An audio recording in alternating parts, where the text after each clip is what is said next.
시청자 여러분 안녕하세요. 책으로 통통의 고보경입니다. 오늘은 색다른 곳에서 진행을 하도록 하겠습니다. 행복 철학을 말한 미셸 드 몽테뉴는 이런 말을 했습니다. 독서만큼 값이 싸면서도 오랫동안 즐거움을 누릴 수 있는 것은 없다.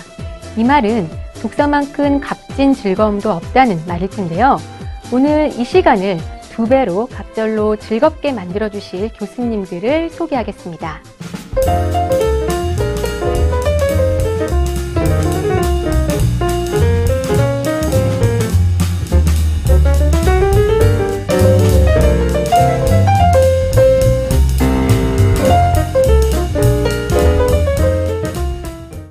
오늘 책으로 통통과 함께할 책은 위아의 제7일입니다. 위아 작가는 허삼관 매열기로도 이름을 알린 중국 작가인데요. 우리 교수님들 어떠셨는지 들어볼까요?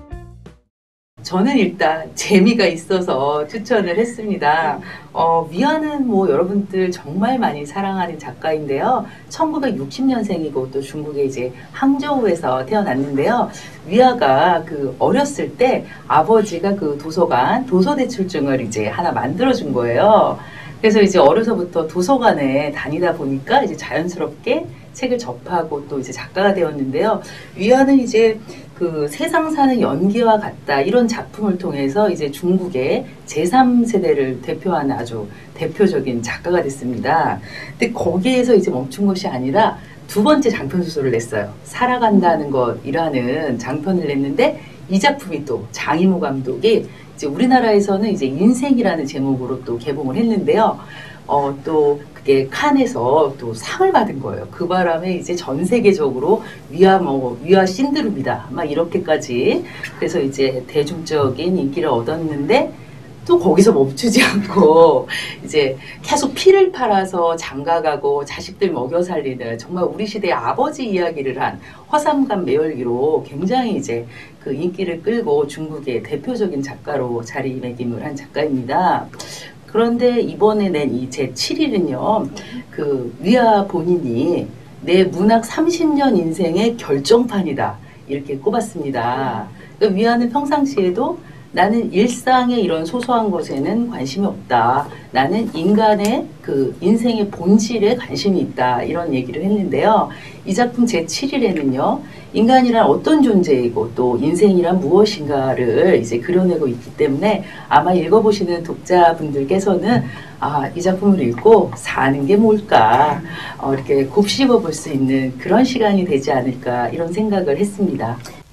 예, 이 위화는 금방 이명남 선생님 소개하신 대로 지금 중국의 제3세대를 대표하는 소설가입니다. 저도 이 위화를 가장 먼저 알게 된 게 방금 설명하신 인생이라는 영화를 통해서인데요. 이제 우리나라에는 인생이라는 말로도 소개가 됐고, 금방 말씀하신 대로 살아가는 것. 원래 아마 중국말 한자로 쓰면은 활착입니다. 살활자에다가 붙을 탁자. 그래서 저는 원래 중국 영화를 보고 저걸 만약에 우리말로 번역을 한다면 삶이 되겠다 싶었는데 금방 말씀하신 대로 살아간다는 것 혹은 아마 인생 그렇게 번역이 된 것 같습니다. 그 영화가 얘기하는 것은 문화 대혁명을 전후한 중국 사회를 얘기한 건데 그 영화가 나왔을 당시에 중국의 소설가가 중국의 현대사를 그렇게 묘사하고 살아남을 수 있을까 하는 의문이 들 만큼 대단히 아주 비유적이고 직접적이고 도발적인 면이 많았습니다. 근데 이제 우리가 또 때로 이해할 수 없는 게 어떤 사소한 반발에는 중국의 관방이 대단히 힘있게 반응하지만 또 영화에 대해서는 거의 반발하지 않았어요. 그래서 한국뿐만 아니라 세계 여러 나라에서 상도 받고 대단히 호평을 받았습니다. 저는 그 영화 이후에 이 위화라는 작가를 아주 주목하게 되었고, 그런 연장선상에서 이번 작품도 아주 재미있게 읽었습니다. 먼저 문제 제기를 하면 중국은 시장 경제를 도입을 한 거지 자본주의를 도입한 것은 아니다. 사회주의, 자주적 사회주의를 아직도 견제하고 있고, 다만 시장 경제를 지향을 하는데, 시장 경제 개방의 폭을 점점 늘려가고 있는 것은 맞고요. 그 가운데서 이제 불평등 교환이 일어나는 그 시점에서 사회적 갈등과 고민이 펼쳐지고 거기에서 소설의 모티브가 주어진다고 봅니다. 사회 현실을 많이 반영한 소설이 있는가 하면 자기 내면을 많이 반영한 소설들도 많은 것 같은데요. 우리 이명랑 교수님은 주로 어떤 소설들을 많이 읽으시는지, 그리고 또 그 차이점은 어떤지 알아볼까요? 네. 저는, 우리 김대규 교수님 그 말씀 들으면서, 역시 법을 공부하신 분들은 다르구나, 뭐 이런 생각도 했는데요. 맞습니다. 이제 사회 현실을 많이 반영한 소설이 있는가 하면은 이제 개인의 내면 세계를 많이 반영한 소설이 있는데요. 요걸 이제 조금 전공으로 들어가면은요, 무엇을 쓸 것인가, 그 내용적인 것에 좀 중점을 두는 경향이 있고요. 그런가 하면은 어떻게 쓸 것인가, 그 형식이라든가 방법에 좀 더 그 비중을 두는 소설이 있습니다. 그래서 이제 문학적으로 얘기하면은 이제 모더니즘이냐, 리얼리즘이냐, 뭐 이렇게 나누기도 하는데요. 저 개인적으로는 현실에 아주 깊이 뿌리를 내리고 있으면서 완벽한 허구의 세계를 이렇게 상징적으로 그 창조한 그런 소설들을 좋아합니다. 제가 이렇게 얘기하면 그런 소설이 뭐야? 또 이렇게 궁금해 하실 수 있을 텐데요. 아마 여러분들 다 아시는 어린 왕자 생각하시면 될 것 같아요. 어린 왕자가 이제 줄거리를 보면은 그냥 어린 왕자가 이별저별 돌아다니면서 여행하는 거지만, 그 별마다 이제 상징하는 게 있어요. 예를 들면은 그 주정뱅이의 별을 가니까 계속 술을 마시잖아요. 그러니까 어린 왕자가 아저씨는 왜 계속 술을 마셔요? 그랬더니 이 주정뱅이가 부끄러워서 술을 마시지. 뭐가 부끄러운데요? 그랬더니 술 마시는 게 부끄러워서 술을 마시지. 뭐 이런 대목이 있는가 하면, 그 다음에 이제 왕이 있는 별에 갔는데 왕은 신하가 있어야 되잖아요. 근데 이 별에는 왕만 있고 신하가 없어요.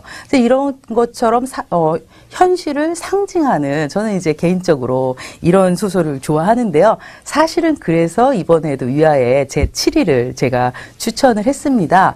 유아의 제7위를 여러분들이 조금 그래도 감을 잡으시려면 제가 도입부를 조금 읽어드려도 될까요? 이제 제가 조금 읽어드릴게요.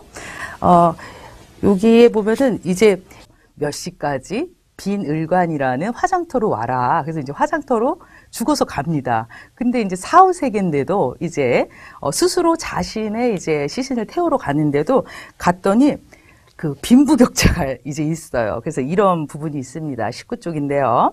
귀빈구역의 화제는 수의와 유골함이었다. 그들이 입고 있는 것은 모두 최고급 명주 수의로 손으로 직접 술을 놓은 화려한 무늬가 눈에 띄었다. 그러면서 이제 한쪽에는 죽어서도 그 이제 자기가 화장낼 차례를 기다리는데 귀빈구역이 있고, 그리고 이제 또 이 양패인은 정말 이제 가난한 그런 쪽이에요. 그래서 이제 이런 얘기를 합니다. 우리 쪽에서도 수의와 유골함에 관한 이야기가 오갔다. 근데 이 사람들은, 귀빈구역의 사람들은 이제 쿠션도 좋은 그런 곳에 앉아 있는데 이 사람들은 플라스틱 의자에 앉아 있습니다. 그러면서 이제 뭐라고 얘기를 하냐면요. 쇼파 쪽에서 수의와 유골함의 높은 가격을 자랑하는 것과 달리 플라스틱 의자 쪽에서는 누구 것이 얼마나 싸고 좋은지를 비교했다. 이런 대목이 나와요. 그래서 사실은 우리의 이런 불평등한 그런 사회 현실을 이야기하고 있지만 이렇게 현실에 뿌리를 두고 있는데 그것을 표현하는 방식은 이렇게 상징적으로 표현을 하고 있습니다. 역사소설은 사회와 삶, 또 인생에 대해 여러 각도에서 다양하게 다루고 있어 골라 읽는 재미도 솔솔한 것 같습니다. 이쯤 들어보니 작가에 대해서도 많이 궁금해하실 것 같은데요. 우리 영상을 통해 작가 위아가 또 어떤 사람인지 알아보겠습니다. 또 그리고 이어지는 제7일 책 소개 영상을 보신 뒤 더 깊은 대화 들어보도록 하겠습니다. 제7일 살아간다는 것에 빛나는 감동을 극진하게 그려온 중국의 유명 작가 위화의 장편소설입니다. 불의의 사고로 죽은 주인공 양페이가 연옥에서 이승에서의 추억을 되새기고 저승의 안식을 기원하며 보낸 7일 동안의 이야기를 담았습니다. 이승의 인연들을 만나 앙금을 풀고 사랑을 재확인하는 과정을 통해 사람들은 누구나 희극과 비극 사이에서 살아간다는 것을 보여줍니다. 변해가는 세상에 적응하지 못해 그늘이 되고만 사람들을 따뜻한 시선으로 품고 있으며 사회의 부조리마저 유머러스하고 흡입력 있는 이야기로 풀어냅니다. 중국 사회를 뉴스보다 더 사실적으로 그리면서도 휴머니티에 대한 견고한 믿음을 작품 전체에 걸쳐 그려냈습니다.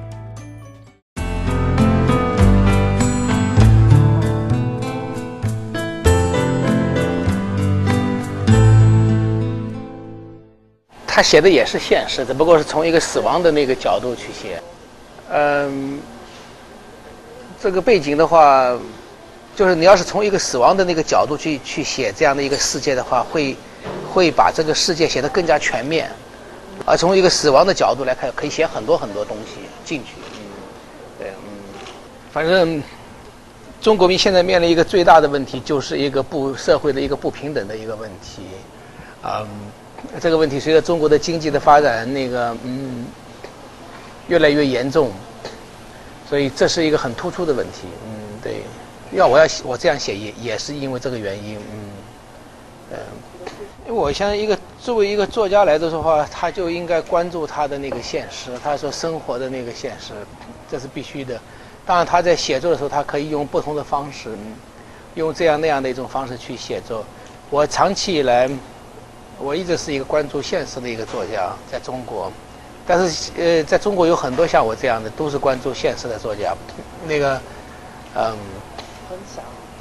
很多，我觉得很多，尤其是我们这一代作家，年轻的那一代里边少一点啊，他们可能更多的关注消费啊什么之类的，所以，这是我一贯的一种写作的方式，但是也会遇到一些挑战，因为今天中国的社会现实是比我们的小说还要荒诞，这是目前中国作家面临的一个困难。这也是为什么我要把那么多，就是在这个小说里边所发生的所有的这种事情，其实在中国读者看来都是非常真实的，但是在将来的中国读者来读的话，他们会觉得是很荒诞的。这是因为我们那个现实已经比小说更加荒诞了，所以我之所以通过这样的一个第7天，就是1、2、3、4、7天的那个死亡的经历来写的话，就可以把那些荒诞的事情集中的给它表现出来。但是尽管如此，仍然达不到我们中国现实的荒诞。对，中国政府一直在控制媒体和那个文学，只不过是那个控制的方式不一样。文学的话，这和中国的审查制度不一样，因为一本小说的出版是由出版社的社长来决定的。那么，由于那个相对来说那个小说的影响力没有那个媒体那么大，所以对媒体的控制也是超过对小说的控制。对，他说的很对一点，就是杨飞这个人物是比较冷的一个人物，这是因为他已经死掉了，他是一个死者，你用一个死者的语气来讲述这样的一个故事的时候，你应该是用比较冷淡的那种语言，而你不应该用那种像生活中的那种比较热的那种语言。所以呢，整个叙述的语调是比较冷的。但是呢，在写到就是那个活着的那个世界里边的，我语言才增加一点温度，否则的话不符合这样的一个讲述，是一个死者在讲述他的故事，就是应该比较冷的一种方式在说。对，很难说我怀念过去，因为任何时代都有它的那个好的地方，也有它不好的地方。我觉得杨飞的这样的一个选择完全是个人的选择，他不是我的选择，是他的选择。有时候作者和那个笔下的人物是分开的。韩国最近我觉得那个经济应该说是很好，这些年来，这是我的最初的印象。另外，韩国跟那个中国的交往越来越多。我们昨天路过那个保税区的仓库都用中文的，你想好了。所以，因为我记得我第一次来韩国的时候，真的是没有一个中文字，看不到的。现在到处都有中文了，所以，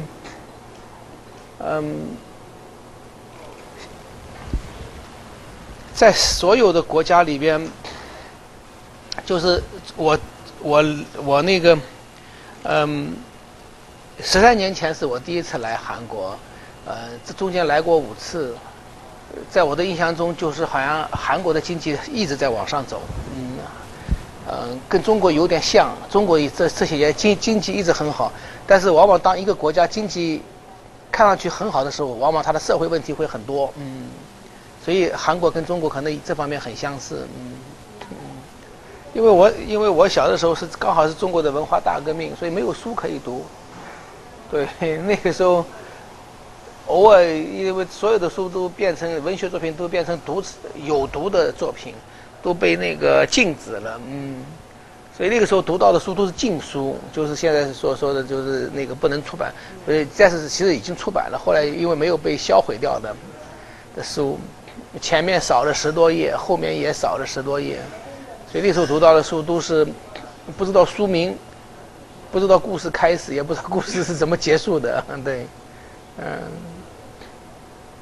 所以小的时候没有什么阅读，因为他任何一份工作，你刚开始做的时候都会，不是那么容易，但是时间久了以后，就会慢慢的变得那个相对来说那个习惯了，而且那个写作的乐趣越来越多了，因为当你在进入到一个写作状态的时候，你会忘记自己的存在，就是最好的状态就是我根本不知道我自己是在写东西，我完全那个沉入进去了，对，苦恼的话就是那个当了作家以后睡眠不好，因为你写作的时候那个脑子很兴奋，会影响那个睡眠，而且当我那个写作状态不好的时候，我睡眠很好。当我写作状态好的时候，往往是睡眠不好，就是需要有好的睡眠的时候没有，不需要的时候它来了，这就是苦恼。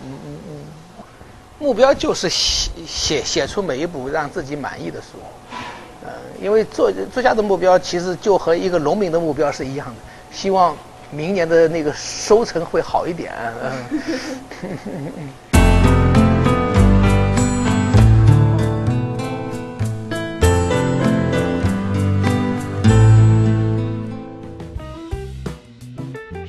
제7일, 제목부터 왜 7일인지 궁금해지는데요.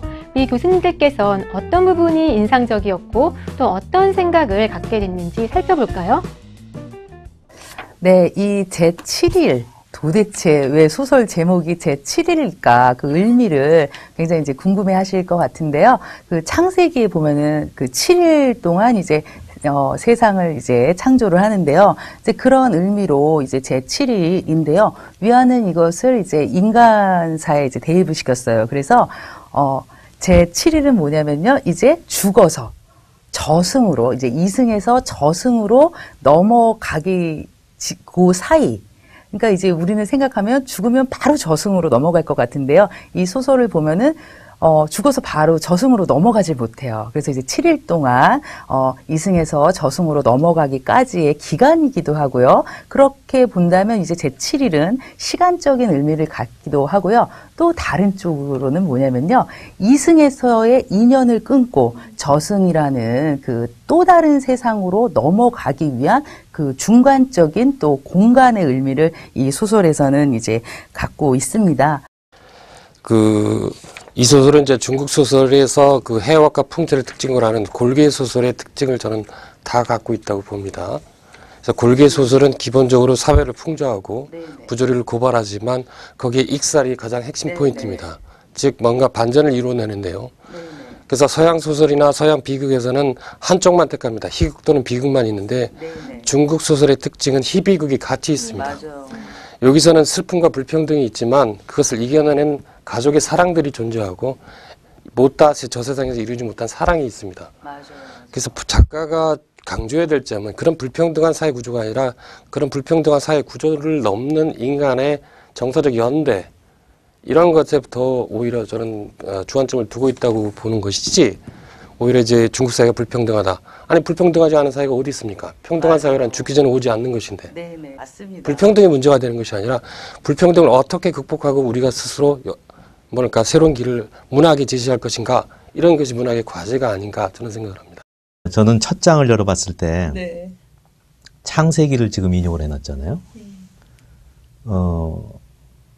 아시다시피 중국은 중화인민공화국은 사회주의 국가고 종교를 형식적으로는 어느 정도 제한을 두고 있지만 사실적으로는 그다지 인정을 하지 않고 있습니다. 그래서 중국 사람들한테 예전에 그 마오쩌둥이 했던 말이 아직 그대로 남아있죠. 종교는 아편과 같다.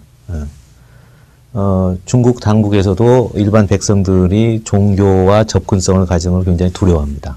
근데 위와 같은 영향력이 있는 사람이 자신의 소설의 첫머리에 창세기를 인용을 하고 지금 두 분이 하신 말씀처럼 그것이 7일 동안의 공간에서 이루어지는 일인데 그 안에서 이루어지는 일은 사실은 하느님하고는 아무 관계없는 완전히 중국적인 일들입니다.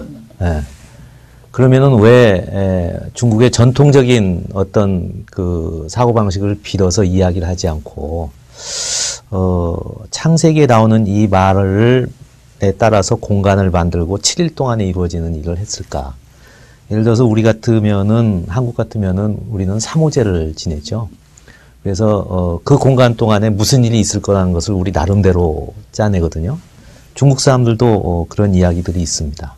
근데 왜 그것을 빗대지 않고 창세기에 얼개를 해서 이 이야기를 넘었을까, 이 이야기를 넣었을까 하는 것이 저는 대단히 궁금했고 이것이 아까 말씀드린 대로 이 위화라는 작가가 사회에 던지는 어떤 메시지 아닌가 그렇게 생각을 했습니다.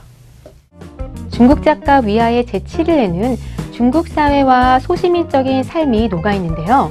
작가가 책을 통해 전하고 싶었던 메시지를 어떻게 생각하는지 들어보겠습니다. 우리 이제 문학적인 용어로는 낯설게 하기라고 하는 표현을 합니다. 그러니까 누구나 너무나 잘 알아서 도저히 그 자체로는 새로운 의미를 끌어낼 수 없을 것 같은 거. 이제 그것에 새로운 의미를 부여하는 방식이 이제 문학에서는 낯설게 하기라고 하는데요.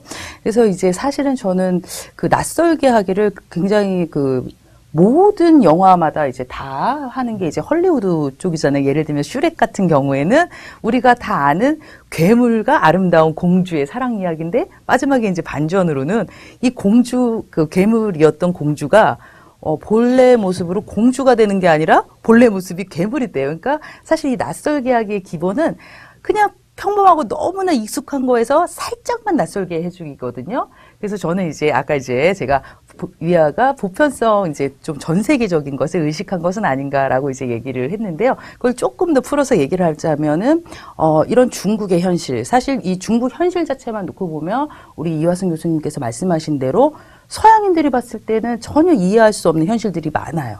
근데 요런 것을 얘기하면서 요런 이제 기독교적인 것을 하나의 낯설게 하기 방법으로 이렇게 표현하지 않았나 저는 또 이제 그런 생각도 해봅니다. 위화뿐만 아니라 중국의 여러 작가들도 문화대혁명을 배경으로 많은 작품을 쓰고 있는데요. 문화대혁명이 생소하게 들리실 분도 많으실 것 같아요. 저도 궁금한데요. 문화대혁명이란 무엇인지 교수님들의 말씀 들어보도록 하겠습니다.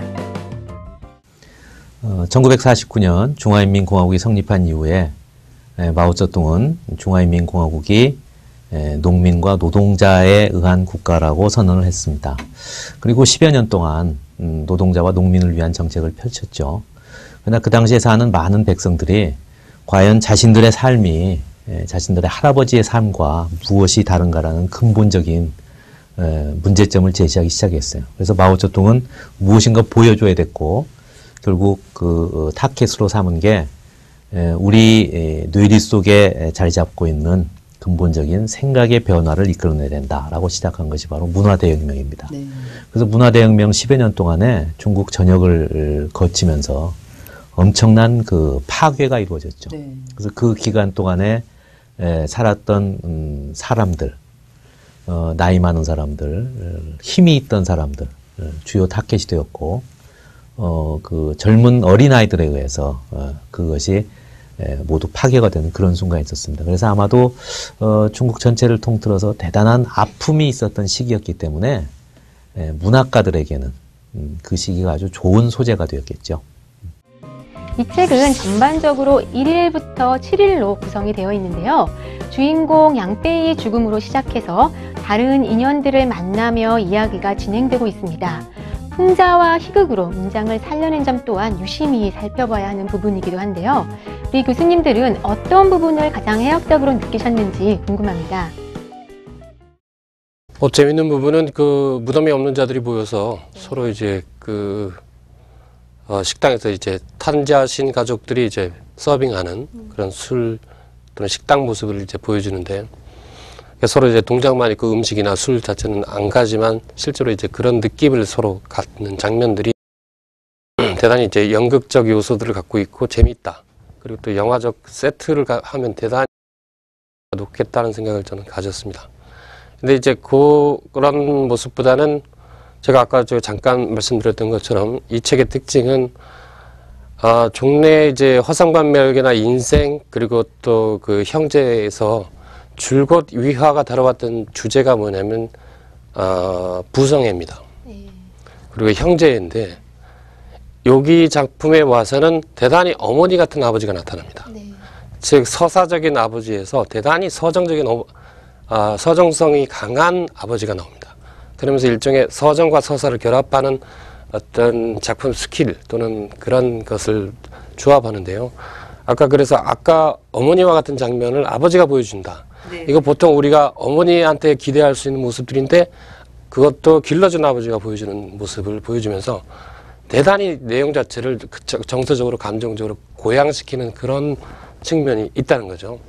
그래서 예컨대 아이의 성장에 민감한 아버지 같은 경우도 저도 공감이 쉽게 됐는데요.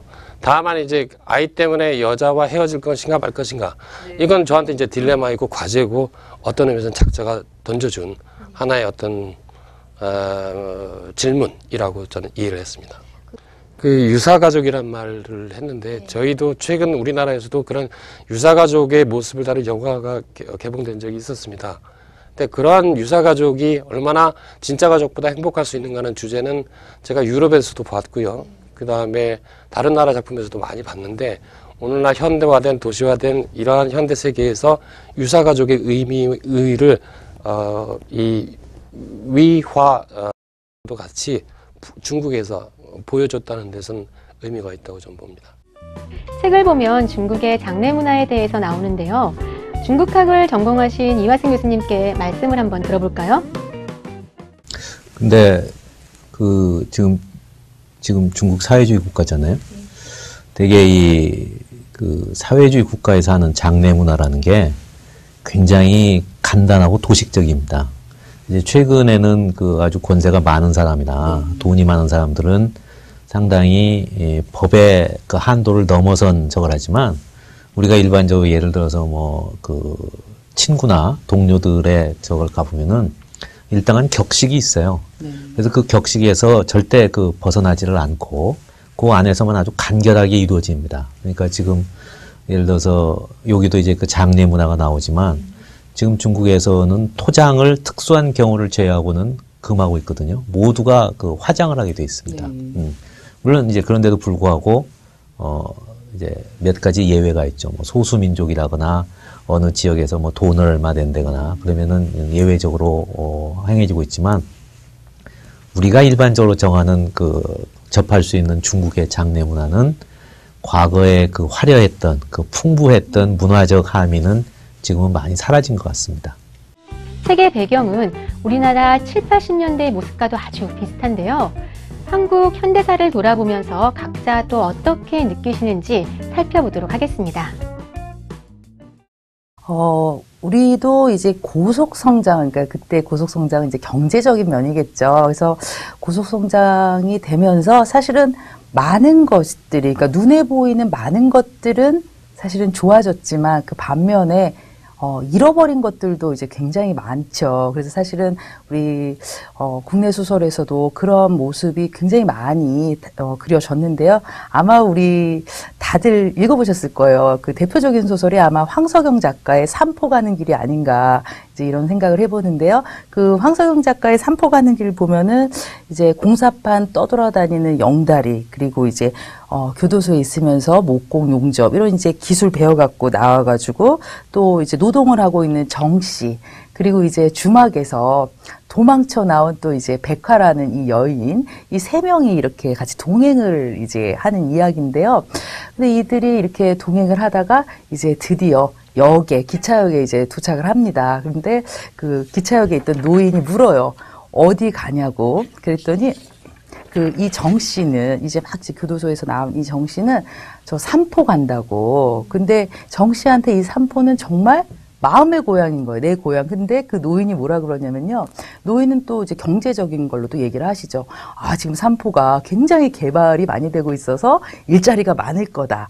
근데 그 순간 사실 정 씨는 정처 없는 사람이 되어버리고 말아요. 그러니까 자기가 생각했던 마음의 고향 산포는 개발이 되고 있는 일자리가 많은 것은 아니거든요.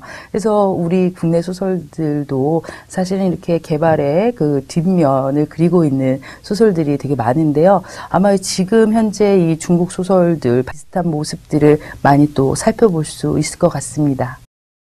일단 제가 그 앞서 말씀드린 바와 같이 작자가 했던 것을 일종의 중국 사회에서 부조리 또는 중국 사회 전체라기보다는 자기가 사는 남방의 어느 도시에서 일어나는 부조리를 고발한 것인데, 개발이라는 것 자체가 과연 나쁜 것이냐 좋은 것이냐, 이거는 단정할 수 없는 문제라고 생각을 하고요. 각 지방에 따라서 또는 북방이냐 남방이냐 또는 소수민족이냐 아니냐에 따라서 개발에 대한 환영도나 이것이 좀 다를 거라고 생각을 합니다만, 이 시장 경제화나 교환 경제가 발달한 아마 상해 주변의 어느 지방 도시일 것 같은데요. 이 도시에서는 상당히 모든 것들이 시장화 또는 물신화되는 경향이 있는데, 과연 이것이 현대화 개발하고 연관되는 것이냐, 옛날에는 그런 것이 없었는가라는 생각을 해보면 중국의 청대나 명대 그 이전 때에는 더 심한 부조리들이 소주와 항주에 있었을 것이다 저는 생각을 합니다. 왜냐, 한때 소주와 항주는 천당 아래 소주 항주라 해서 가장 풍성하게 잘 살던 곳인데, 거기에 빈부의 격차는 오히려 지금의 현대 중국 사회보다 더 나빴을 수도 있다고 저는 생각을 하거든요. 다만 소설가가 세상 사는 연기와 같다라는 것을 첫 작품에 했던 것처럼 그러한 연기 차원에서 오늘날 지금 내가 살고 있는 모습을 보여준다는 것에 저는 주안점을 두고 싶지, 현대사랑 우리 현대사 비교하고 싶은 생각은 없습니다. 근데 지금 이 이야기의 시작이 그 아이가 기차에서 태어나서 떨어지는 것부터 시작하잖아요. 그러니까 태생에서부터 대단히 그 범상치 않은 시작이고, 또 그 한 사람을 중심으로 해서 일어나는 모든 일들이 그 얼마 전에 봤던 영화 그 인셉션인가요? 어떤 상상 속에서 그 상황이 이루어지고 깨면 다시 돌아오는 것처럼, 현실과 이상세계에서 이루어지는 것처럼 과거에 자기 현실에서 있던 일들이 지금 하늘나라에서 다 연결이 되는 그런 상태로 이루어지고 있잖아요. 아까 처음에 말씀드린 바와 같이 기독교적인 어떤 얼개를 빌렸고, 죽었다는 사후 세계를 빌렸지만, 사실은 이 위화 자신은 고발하고 싶은 게 지금 중국에서 나타나고 있는 모든 현실을 다 드러내서 지금 얘기를 하고 있어요. 그런 것 같아요. 네. 그러니까 지금도 아마 어느 기차역에서 아이가 태어나고 있을 것이고, 그 아이가 이제 우리나라 같으면 동량젖이라고 그러죠. 엄마가 없을 때 그 마을에서 가장 그 젖이 잘 나오는 엄마한테 젖을 먹고 자라고, 그 아이와 그 여인하고 사이에는 아주 또 친밀한 그 관계가 형성되고, 그 아이를 중심으로 해서는 이런 관계들, 중국적 현실이 반영되어 가지고, 그래서 이제 우리 처음에 얘기했을 때 재밌게 읽었다 하지만 재밌다는 것은 쉽게 빠져들었다는 것이고, 사실 굉장히 슬픈 얘기입니다. 지금 중국 현실을 바라보는 것이. 현대사하고 이제 연관지어서 질문을 주셨으니까, 저는 혹시 이제 최근에 어떤 그 정치 환경하고 더불어서 앞으로 우리가 한 10여 년, 20년 통일이 대박이라는 그런 문구까지 나왔으니까, 지금 있는 이런 황당한 일들을 우리가 앞으로는 얼마 뒤에 우리 소설가들에 의해서 우리 현실로 이게 재현되지 않을까 하는 그런 생각을 해요.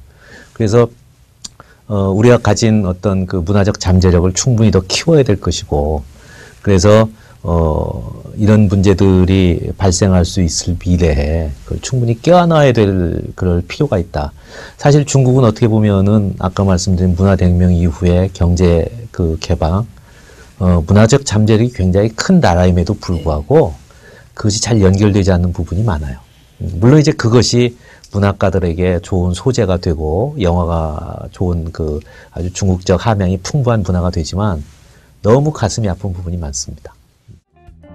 위하의 제7일은 철저하게 사회적 현실을 반영한 전형적인 리얼리즘 소설인데요. 이런 소설은 일본이나 우리나라에서도 사회적 반향을 일으키면서 잘 판매되고 있습니다. 여기에 대해 교수님들은 어떻게 생각하시나요?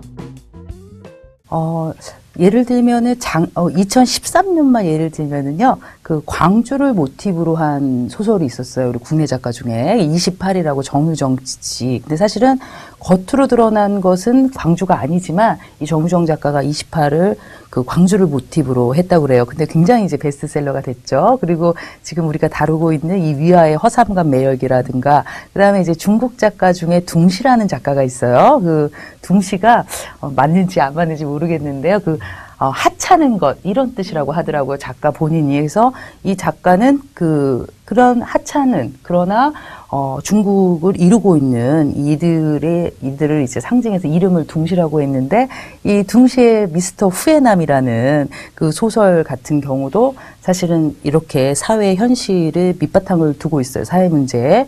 그리고 이제 이런 것이 좀 더 강한 게 이제 일본입니다. 일본은 여러분들 너무나 잘 알고 계시는 히가시노 게이고의 용의자 X의 현실이라든가, 그 다음에 미야베 미유키의 모방범, 그리고 미나토 가나에라는 작가가 이제 고백이라는 또 그 왕따 그 현실을 다룬 소설을 냈어요.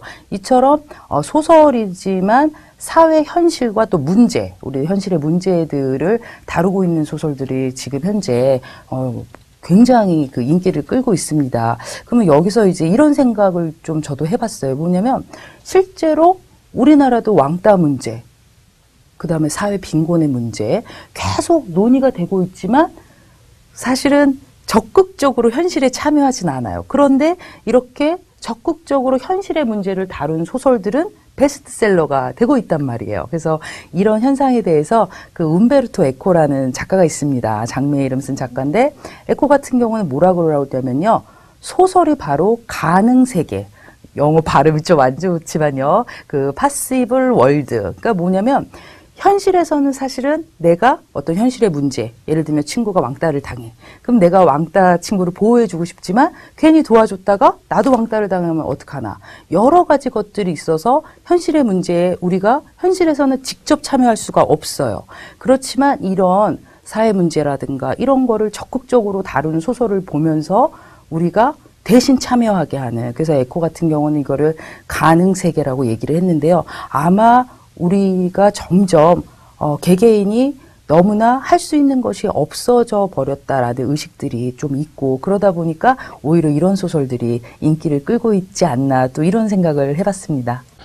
저는 이 소설 읽으면서 이제 굳이 이제 한국하고 연결시키지는 않으려고 그랬지만, 여기 나오는 사회면에서 나오는 여러 가지 가십 기사들 같은 경우는 저도 옛날 어렸을 때 한번 들어보거나 썬데이 서울이나 또는 가십 기사란에서 본 듯한 이야기들이 많이 좀 있습니다.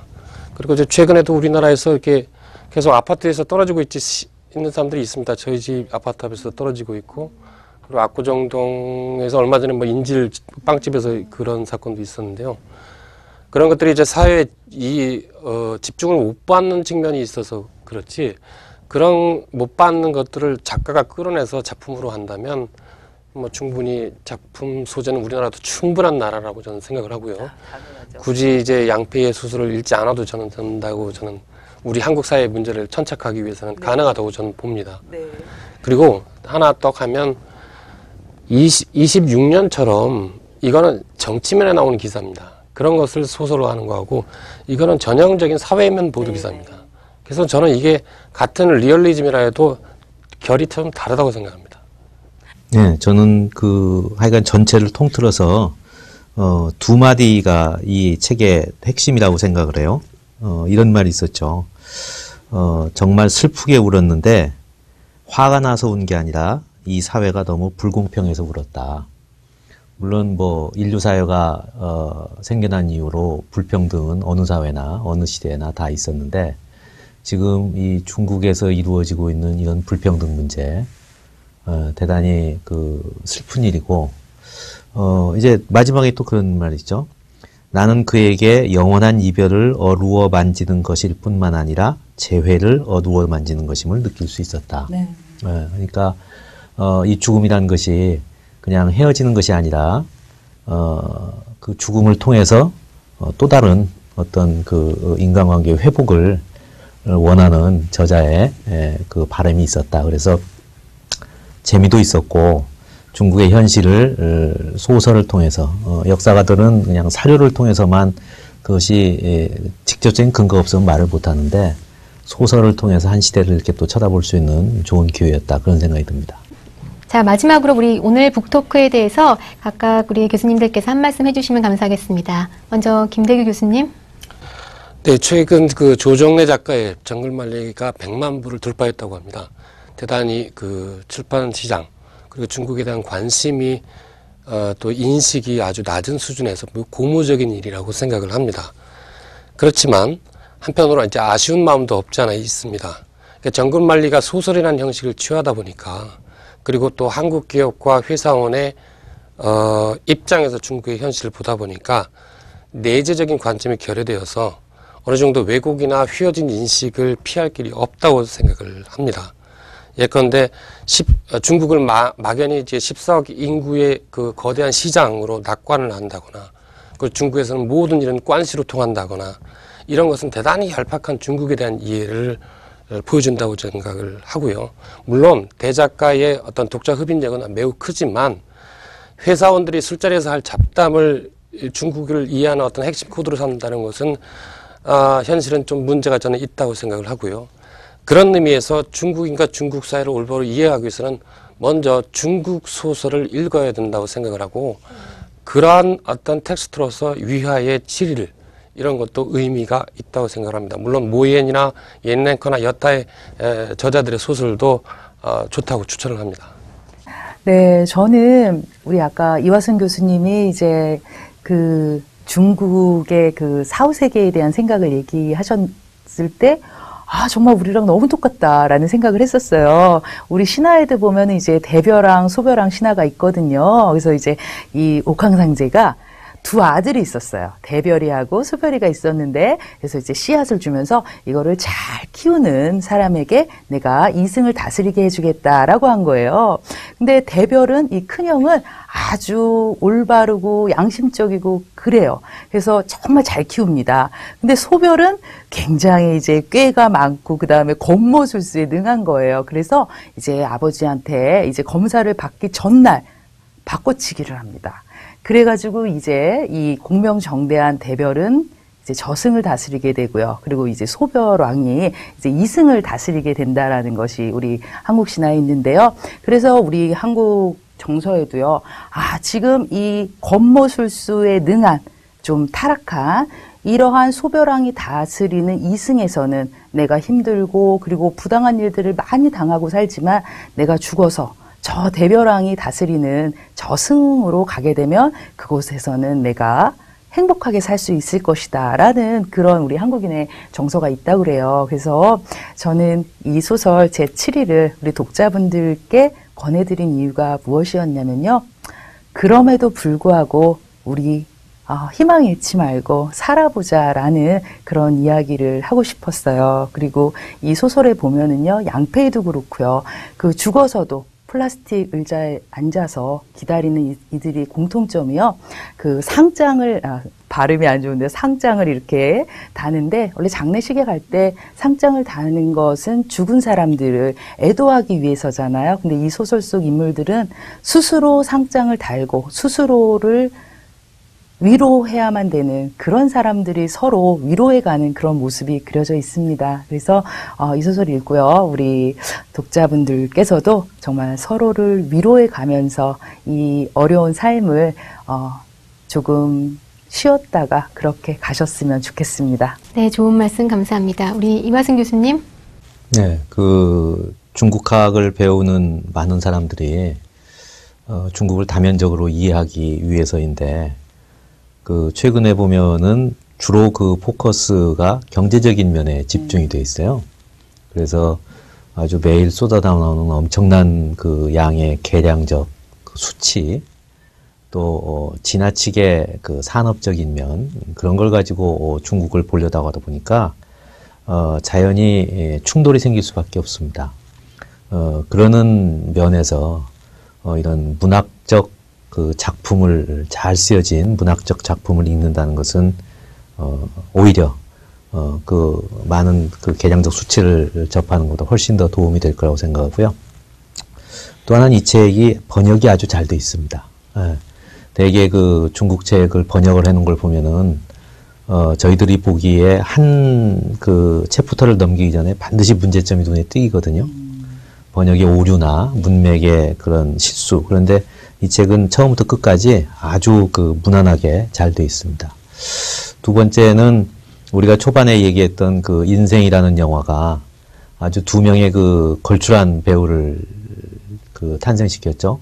물론 그 전부터 그 공리는 아주 유명한 여배우였고, 그 영화를 통해서 그 거요라는 아주 매력적인 배우가 또 한번 뜨게 됐습니다. 그래서 전 이 책을 읽으면서 사실은 중국에도 많은 그 독립 영화들이 있어요.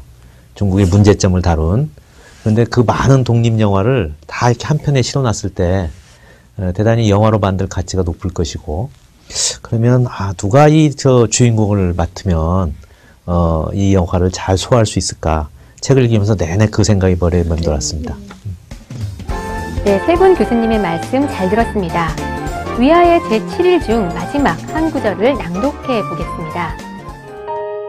그러나 세상 어디에도 가난도 없고 부유함도 없어, 슬픔도 없고 고통도 없고 원수도 없고 원망도 없어. 저기 사람들은 전부 죽었고 평등해. 저곳은 어떤 곳인가요? 그가 물었다. 죽었지만 매장되지 못한 자들의 땅. 내가 말했다. 이 문장에서 작가가 독자들에게 전하려는 메시지를 알 수 있었는데요. 자유롭고 평등한, 무엇보다 차별이 존재하지 않는 세상을 바라는 마음이 아닐까 싶습니다. 지금까지 제7일과 함께 문학과 세상의 소통을 살펴보았습니다. 다음 시간은 개편을 맞아 새롭게 연모된 책으로 통통으로 찾아뵐 텐데요. 시청자 여러분의 많은 기대 바라면서 이 시간 마치겠습니다. 감사합니다.